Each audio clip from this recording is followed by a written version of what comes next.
come to show you the portable eye examination kit, which is a smartphone-based app which we call e-CHÍP, and this allows us to perform a whole series of tests on the eye to determine how well somebody can see and also get image data of the eye. This is on an Android device, so here's e-CHÍP. Okay, so it's just an app. It's an app. Yeah, we have okay. two tests currently going on. One is in Kenya and the other's on the South Pole. Fantastic. So it's been tested on the South Pole and on the equator in Kenya, where I am. Once you've created a patient record, you've got a whole selection of tests that you can go into. And so the normal one that we begin with is testing a person's vision. What's visual acuity? So visual acuity is the ophthalmologist's way of saying what can somebody see. So when you go to the optician and they show you the screen with all the different size letters on, that's basically doing the same thing. Exactly. Whereas this is a bit more intuitive than that test. And the problem with having a letter test is if you've got a group of people who are illiterate or can't read English letters, you then can't test the vision. And what you want to make sure you're testing is their vision, not their ability to read. So the beauty of this test is it actually uses a letter E in several directions, and I don't need to know whether you're recording the correct answer. So I would show you this letter E and I'd ask you which way is the E point, the legs of the E pointing. Ah, I see. So it doesn't matter if they actually know what it represents. Yeah. So if you point to where you think the legs of the E point. Down. So all I would do to record your answer is swipe down. To the left. Up. Down.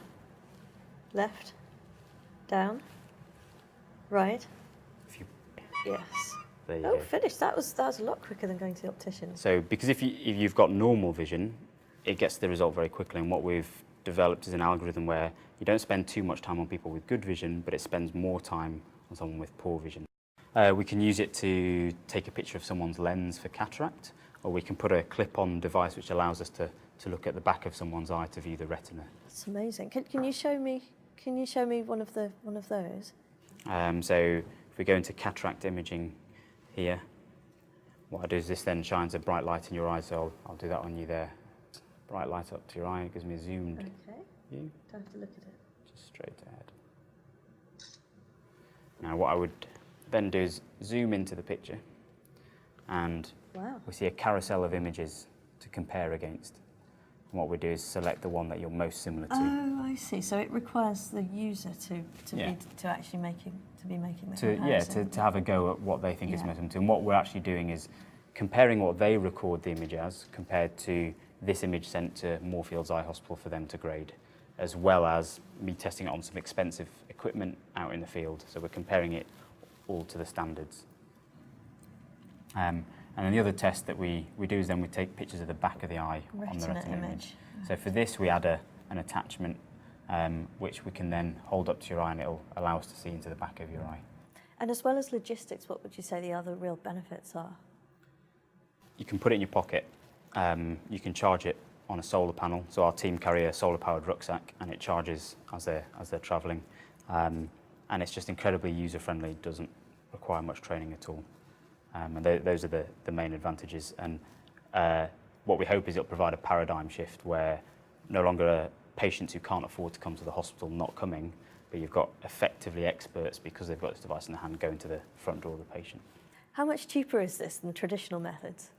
If you add in all the components and the logistics and the vans you need to carry the equipment, you're talking up to 100 times cheaper doing this on the phone than standard equipment.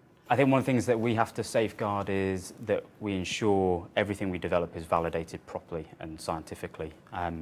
There's a lot of apps out there, and you can easily get lost in the number of apps that haven't been proven to work. And so we don't want to just create a gimmick. We want to test something that not only works in the hands of the people that are going to do it, but we've got scientific evidence that it changes practice and it increases the access to eye care. And that's what we're trying to do in Kenya at the moment. And how do you do that test? How can you prove that it's as accurate as the systems it's replacing? So at the moment I'm travelling around examining these 5,000 people with all the hospital equipment and a team of 15 people.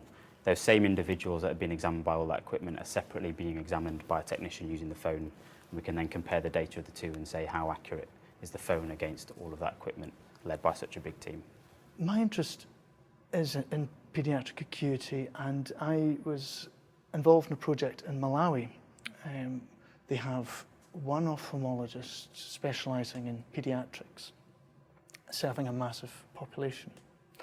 And the attitude to checking a child's vision is in many ways like the attitude we have in the Western world to checking the vision of a dog or a cat. It's perceived as being so difficult. Why would you try? Why is it difficult? Well, a child doesn't talk to you in the same way an adult does. A child can't read a chart. A child doesn't understand they're being tested. A child doesn't like their eye being covered. If you can imagine checking the vision of a baby, where would you start? And the current techniques, very elegant techniques, are chart-based.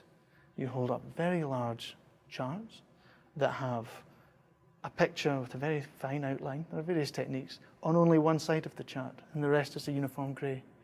So a baby will instinctively look at the novelty. So you infer from the way the child's head moves whether the target is seen or whether it's not seen. And you reach the threshold where the child just looks blankly at the chart. It's beautiful. It works fantastically well. Very simple. But they're in the order of £600 to £1,000 for a collection of cards. But with the advent of these high-resolution displays, with the possibility of eye movement detection, and by turning it into a game with sound rewards, suddenly you've got an opportunity to do this in a completely new way. And because so many children see mobile phones as a source of recreation, they think they're playing a game. So it's something exciting for them. Yeah, the engagement is better. So, if I was to present this to you, and I might demonstrate in the first instance how this game works, I would press this. Press the little square which is offset from Yes. everything else. Okay. And you would be rewarded with that little animation. I can imagine kids love that. And so if I was to ask you, can you find Vern? That's the name of the Just character. about. Well done. So what is this testing? This is testing visual acuity. It's the same information that we're extracting as the tumbling e-test, but in a way that a child can relate to. Let's have another go. This is quite fun for adults as well. Have you thought about just rolling this out to You everybody? need to try some more apps. Yeah. It's getting quite tricky, actually. It is. Yeah. And is this test as accurate as the test That's you a have very on good adults? question. It's probably not as accurate, but then no test for children's vision is. The question is it as good as what's out there already? And that's a subject of my research. When will you know? Well, so far it's looking good. At the very least, this will detect poor vision in children, which instantly makes it of value in the third world. So I'm based with Andrew in Kenya so that I can see the challenges, designing it for a UK hospital situation when we want it to be used in the field. What kind of challenges do you face when someone who's never really used a smartphone has to use the app? A lot of gestures and knowledge of how to manipulate an application that you often take for granted and think you always knew. People don't know that swiping will do something or that you can move lists up and down. Even very basic things like that aren't always known, so you really have to guide people all the way through the experience.